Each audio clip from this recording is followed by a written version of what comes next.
Hi, this is Kenny. This is now ear training lesson number 6. In this lesson, we are going to discuss descending intervals, the seconds, the sevenths, and that thing called the tritone. If you recall, in lesson number 3, these were the stranger sounding of the intervals. They're not like the fifths, nice and open intervals, or the fourths, or even the sixths. These are the weird sounding ones. Okay, but they are interesting intervals in their own rights. Okay, so let's just get on to these. But before I get on to them, I'm just going to make a little statement here, because a lot of these pieces are Christmas pieces, and it's getting close to Christmas here. But the only reason I'm using so many Christmas pieces, and I have in previous videos, is just I'm very familiar to them. And, you know, the people, English people that I am speaking to are probably familiar with these too. But it doesn't mean you have to use Christmas pieces or any piece that I'm using. So if you're from another country, another nationality, even another religion, use whichever ones work for you, okay? And I'd be completely happy if you find something that you really like to use that's a good interval, put it in the comments section, all right? And I will go listen to it and check it out. But anyway, on we go to the first interval, the minor second, all right? Remember the minor second, all right? This is one, okay, it's on the fake piano up there too, those, you know, this fake piano I've got up here. All right, this thing here. Okay, now this interval it's a crunchy one. And remember, going upwards, I used the Jaws theme, the John Williams piece. You can actually use that piece going up and down, because it just does go up and down, all right? All right. Upwards it goes like that, and downwards. All right, it's the smallest interval in the Western scale, all right? It's just one semitone, all right? However, here we are. Okay, here's your first Christmas piece of the day, all right? It's Joy to the World. That's the same interval as this. It's just different notes.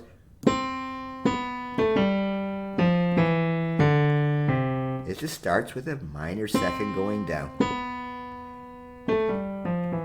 And all Joy to the World is, if you've done your scales, it's the descending scale. Just a different rhythm. But listen for that minor second. Okay? All right, another Christmas one here. Yeah, there's a few today. All right.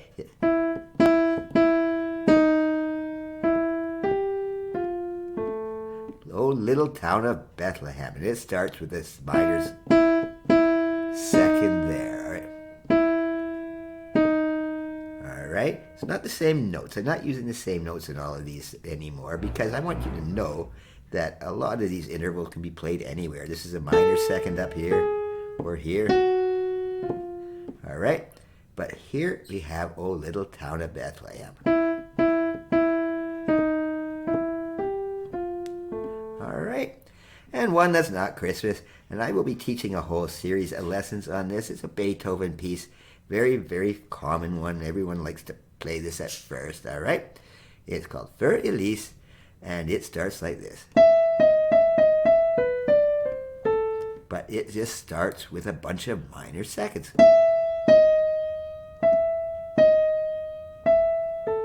All right? But that minor second, you play it down here. Same thing. All right. On to the major second. All right? And this one, okay. All right. We got, what did I play? Oh, I played, well, Happy Birthday. Whoops. But the major second going up is now 2 semitones. It's bigger than the minor second. And it is also the first 2 notes of the major scale. All right? But on the way coming down on that scale, It's the last two notes. Okay. All right, now here's our first Christmas one here. The first Noel.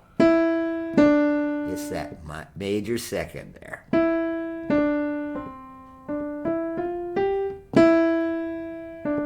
Okay, very simple. And there's another one, not Christmas. How do you like this one? Mary had a little lamb, all right? This starts with that major second going down. Okay, and we'll put in another Beatles song here, because a lot of Beatles songs, I've told you how many Beatles songs are actually got so many good intervals. But how about this one? That's going on different notes, but that's a major second going down, but it's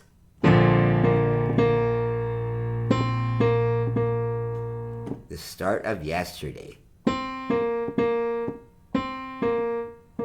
right, you can do it up here too.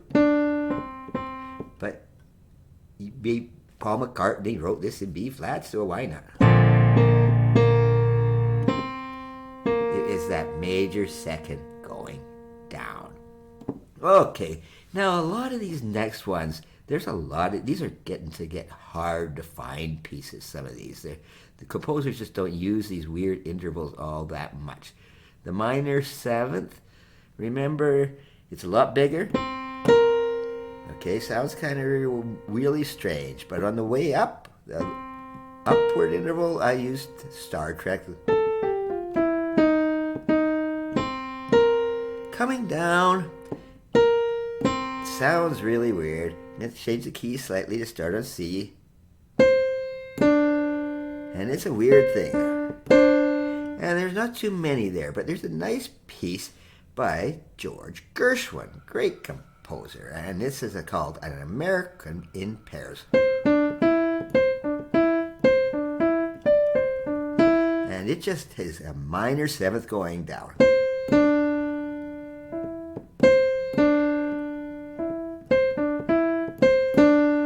So just keep thinking of that weird sounding big interval going down on the minor seventh.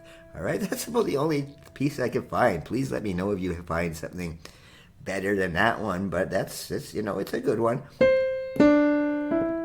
All right, on to the major seventh one.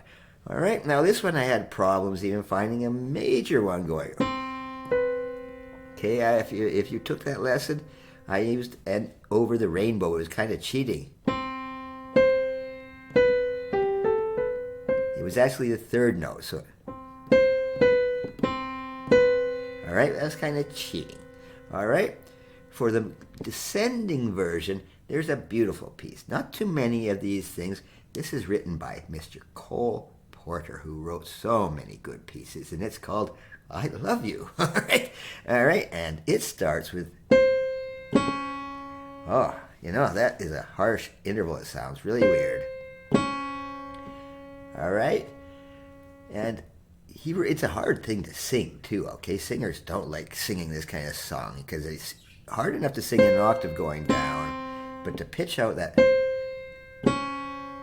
major seventh going down. But the piece goes like this. And then it does another major seventh going down. But it doesn't really sound all that bad when you play it with some chords.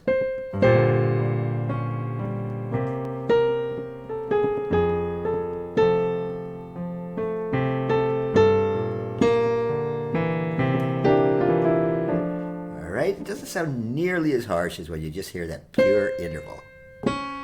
But yes, look that one up. You could look it up on YouTube.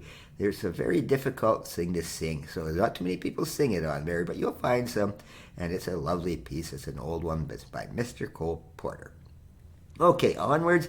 These are the last intervals for now, but as I've been doing the last two lessons, I want you to start listening them together. All right, and these are going to sound, I forgot. I forgot. I can't leave the old tritone out, all right? Remember the tritone, that ugly thing. Oh. All right. On the way up, I was using the Simpsons. All right? It's a really weird sounding thing. And this one, well, I couldn't find too much of anything, but one that's quite common is like the song Black Sabbath by the group Black Sabbath, and it is played in the bass, okay? Look this one up on YouTube too, because it sounds weird. All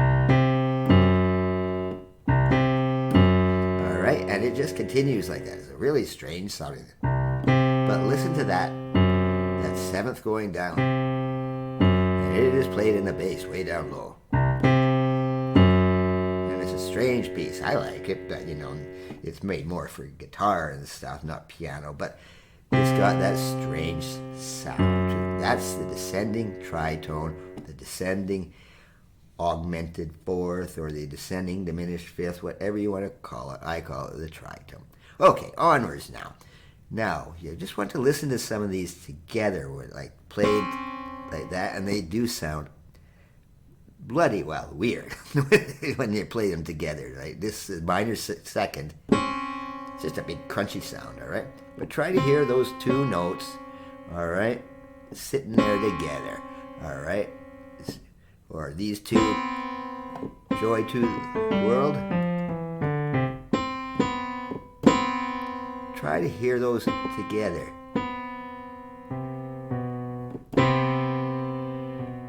All right? The major second doesn't sound much better. All right? Like you can try the first notes of that silly thing called chopsticks. That starts with a major second. All right?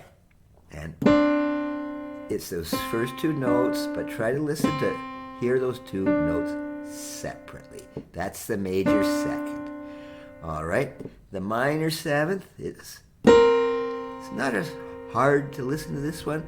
It's easier to separate those two notes in your head. Okay? All right? But it still is another one. What did we use? Oh, yes. Gershwin thing.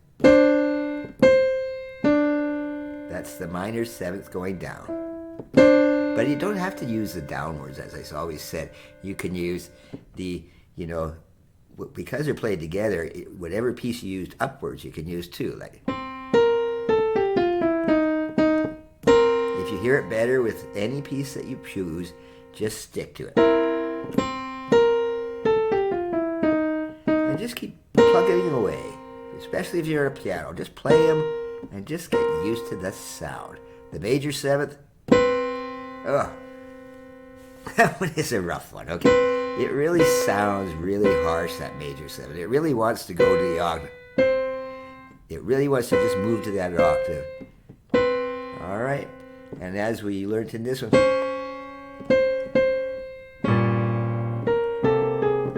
in today, you can almost hear the melody in there.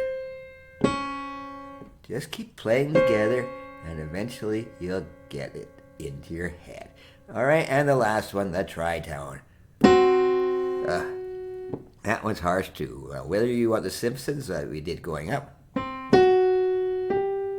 or that Black Sabbath thing. But it sounds the same. And you can even do it backwards. It's the same kind of interval because the tritone's in the middle between the two C's. It's the exact note between, so it doesn't matter whether it's going up or down. All right? Just try to hear that sound of that chord.